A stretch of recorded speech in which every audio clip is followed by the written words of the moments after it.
Come on. Okay, what's good? You new to video. Yo, me and chat just got done watching Rocky #3. You know what I'm saying?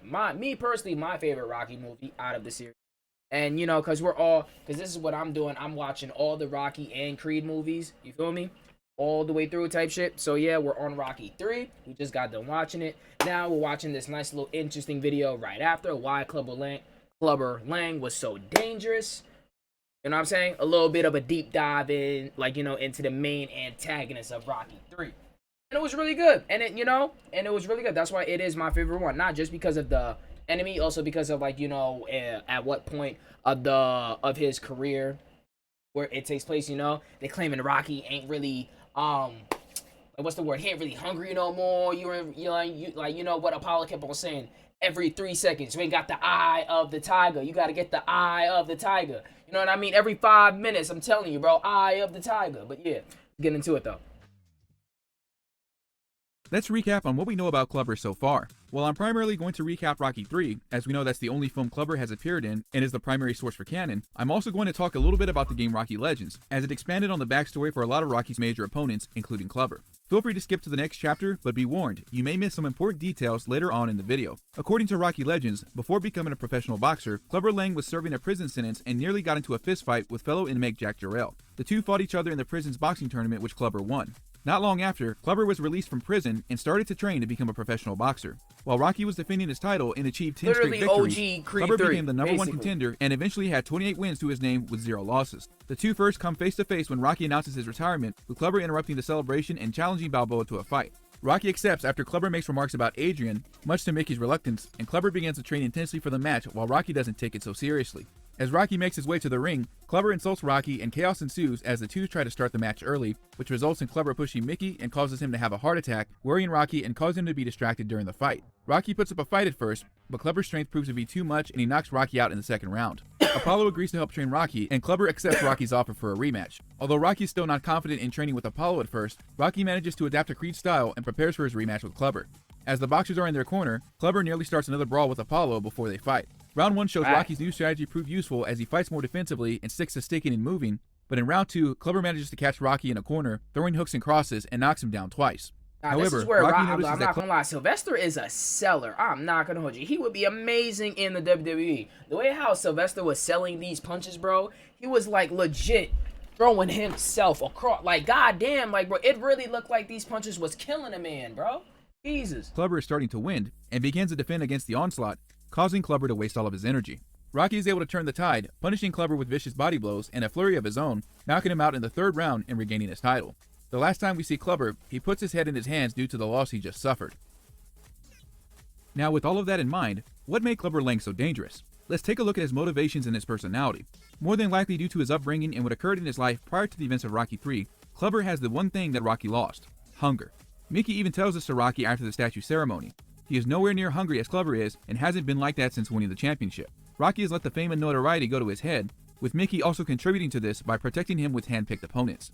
If what occurred in Rocky Legends is canon to Clubber's backstory, then that makes all the more sense of why he envied Rocky being champion and fighting opponents of low caliber. Rocky got handpicked to be Apollo's opponent in their first bout, though this was due to most of the top contenders not wanting to take MacLee's green place on such a short notice, and was granted a rematch by Apollo in almost the same manner. Clubber, on the other hand, amassed a record of 27 wins and 0 losses from the time he was released from prison into the events of Rocky 3. He had no distractions, he lived alone, trained alone, and focused solely on becoming the world champion. Rocky taking the first fight much too lightly is the same mistake Apollo made in the first Rocky film, underestimating his opponent and paying the price in one form or another, which Apollo being dissatisfied by the split decision and Rocky losing his title. Clubber was also full of pride, ego, and is perhaps one of the more unpleasant villains of the Rocky franchise. He would aggressively confront anybody at any place, any time, regardless of whether it was the right time or not, and disregarded the occasion. Clubber had no problems insinuating what went on in Adrian and Rocky's personal life, nor did he care about shoving Mickey, which resulted in him having a heart attack. Despite wanting to be the best, Clubber had no respect for the sport and his peers, as evidenced by his interactions with Apollo Creed. The first time, he swats Apollo's hand and insults him, calling him a has-been and coaxing him to try to fight. During the second fight, Clubber insults Apollo again, and when Apollo retorts with "stay out of my face" and turns his back, Clubber shoves him and another brawl almost ensues, echoing what happened before Rocky and Clubber's first fight.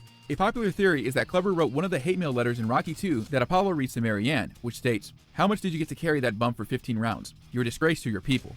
If this is true, this would explain why Clubber dislikes both Rocky and Apollo so much in the film, especially the first interaction Feels between like you a Apollo and sellout Clubber. to your own people, It's clear man. that You Clubber ain't was really smart enough putting to on analyze for Rocky's us. style and follow his career, as he often analyzed Rocky by observing a few fights in person.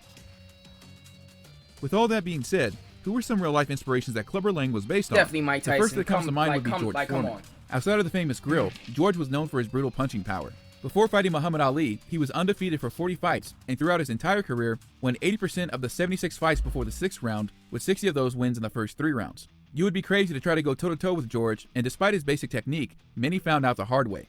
George was also known for throwing his opponents off balance, manipulating their arms so they couldn't hit him properly, almost in a clinching-like manner.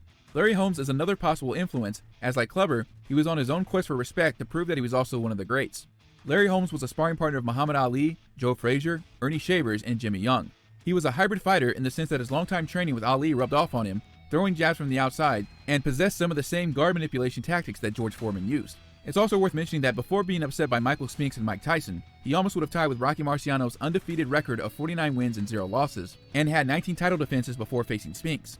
Last but not least, Mike Tyson is somewhat of a retroactive influence. What I mean by this is that Tyson's first professional fight was not until March 6, 1985, almost 3 full years after Rocky III was released, but the similarities are there.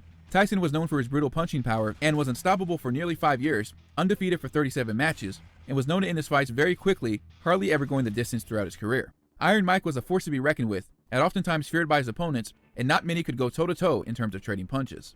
That brings us to Clubber's fighting style. Throughout the entire film, and the same could be assumed about the rest of his fights off screen, Clubber never throws a single jab in any of his fights. He purely relies on his power through hooks and crosses, more than likely ending all of his fights early by knockouts. This would echo the likes of Foreman and Tyson, as both were noted for their raw punching power few could match. Clubber's punches are so powerful that he manages to knock one boxer out of the ring, another into the ropes causing them to rebound off of them, and is easily able to floor Rocky in both matches. Rocky even remarks out loud in both matches that Clubber is strong, indicating this is the first time he's possibly fought someone stronger than he is. Lang also mirrored some guard manipulation tactics used by both Holmes and Foreman, as we see him throwing opponents into corners and trapping them. In regards to taking punches, Clubber seems to just absorb all of the damage, going so far as to goad his opponents into throwing even more so he can counter. This trash talk was also more than likely used to reinforce the hopelessness in the mind of his opponents, as no one seemed to be able to trade punches with Clubber without undergoing a huge risk of punishment. Clubber could be described as a more relentless version of Rocky Balboa, a pure southpaw brawler with very little technique who could outmuscle nearly any opponent. It's also worth noting that in regards to major opponents, not including Tommy Gunn, Clubber is the only fighter that Rocky doesn't go the distance with. More on that later. With all of this taken into account, how was Rocky Balboa able to beat Clubber Lang? The first factor is that Rocky was able to change his style to match that of Apollo Creed's, an outside fighter. Despite being able to power through punishment in the past and typically being stronger than his opponents, Rocky simply could not trade punches back and forth with Clubber. Apollo also knew this, and it's also why he focused on changing Rocky's style. Rocky needed to punch faster, move in and out faster, and increase his stamina to outlast Clubber. Apollo went even so far to train Rocky on how to evade Clubber's guard manipulation tactic, showing him how to get out of the corner if he ever got trapped in one.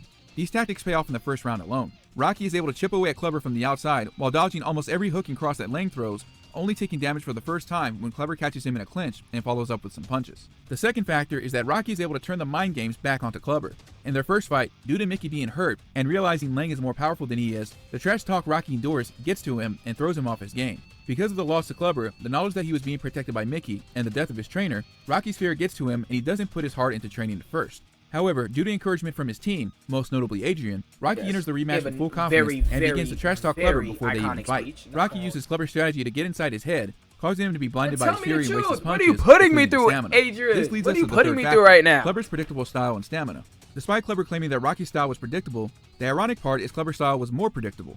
While Rocky had always been a brawler like Clubber, it's thanks to Mickey, Apollo, and Tony that he refined his techniques and adapted for the major fights he fought in. As mentioned before, like George Foreman, Clubber's style was based on pure power and knockout punches with very little technique. Because of this, like Foreman and Mike Tyson, Clubber needed to end these fights early because he would tire easily and lacked proper stamina conditioning.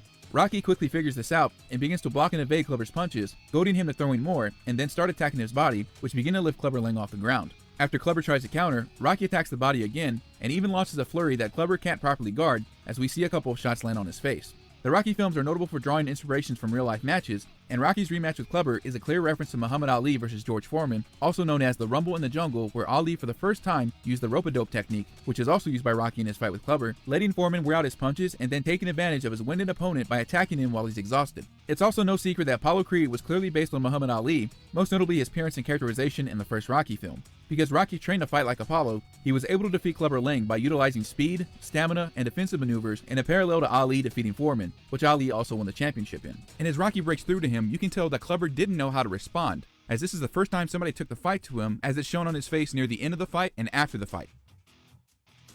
Another question that plagues the franchise is, what happened to Clubber Lang after Rocky 3? So that proves that if Apollo fought Clubber, he would have probably fucked him up too. The franchise, Creed movies included, unless it's via flashback or archive footage. According to Sylvester Stallone in an interview, Clubber Lang was initially planned to come back in Rocky Balboa as a born-again Christian and who would have been a guest commentator in Rocky's fight with Mason Dixon. However, because of disagreements in regards to salary, the script was rewritten for Clubber Lang to instead be replaced by HBO commentator Max Kellerman. The interview itself though seems to have some answers in a tongue-in-cheek manner, so take this knowledge with a grain of salt. It's possible that Clubber Lang would have returned in Creed 2 or 3 with Deontay Wilder playing his son, but as far as we know, that didn't happen. What's worth interesting to note that in the work print cut of Rocky 5, when Tommy is about to knock Rocky down with a left hook, and as he's laying there after, there were more cuts to Rocky having flashbacks from his first fight with Clubber, much more than his fight with Ivan Drago, which replaced all shots of Clubber in the final cut, with Clubber knocking him out, knocking him down, taunting him to get up, and Rocky telling Mickey that he can't go out and fight Clubber. This proves that alongside Drago, Clubber was regarded as a much more fearsome opponent than the final cut lets on, and this is also rectified somewhat in Rocky Balboa, where Clubber Lang is shown as one of Rocky's major opponents from fights past. If I had to guess what happened to Lang after Rocky 3, I think the loss he suffered at Balboa deeply humbled Clubber. We know that in both the Rocky video game storyline and Rocky 5, Union Kane worked his way up the rankings while Rocky forfeited his title to fight Ivan Drago in Russia. If Clubber kept fighting, I highly doubt despite his basic technique that he would have lost to an inferior opponent like Union Kane, who Rocky also would have made short work of. Considering that Stallone admitted to Clubber Lang bearing inspiration from George Foreman, as Foreman himself also became a born-again Christian and a boxing analyst, I think it's safe to say that it's definitely a possibility that Clubber could have gone down that route.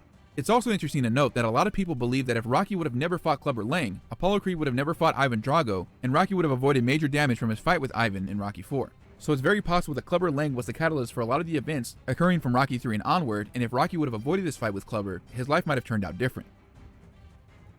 Here are my final thoughts on Clubber Lang. I know as far as Rocky's dangerous opponents, Ivan Drago seems to rank up there as the highest because of how he defeated Apollo and the whole 2000 PSI, which isn't accurate, but that's for another day. But I like to think that Clubber Lang is often overlooked. While part of Rocky 3 started to go off the rails, as Rocky 4, as enjoyable as it was also a complete departure from the original tone of the films, I think Clubber was realistically believable as a tough opponent for Rocky to try to beat. Since Clubber is the only opponent that Rocky didn't go the distance with and was able to put him away early, one can imagine how dangerous Clubber would have been if he didn't have a problem with wearing himself out early and won a full match with Rocky.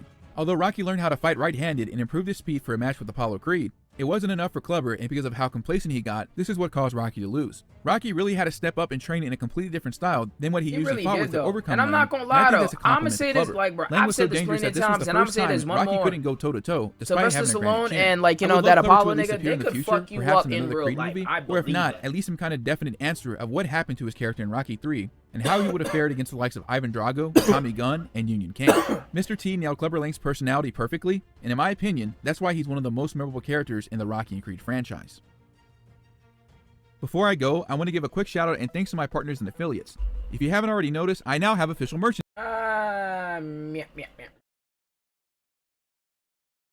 You know what I mean? That's the end of the video, though. I really did enjoy Rocky 3. I'm not gonna lie. I really did enjoy Rocky 3. That's why it really is my favorite one, though. I just want to check that out as like a little bit more of a deep analysis into Clubber and stuff like that. Clubber was really socking the fuck out that man. I'm not gonna lie. But, you know, per usual, Rocky came back and did what he did, though. You know what I mean? But, you know, like, subscribe. Y'all know what to do.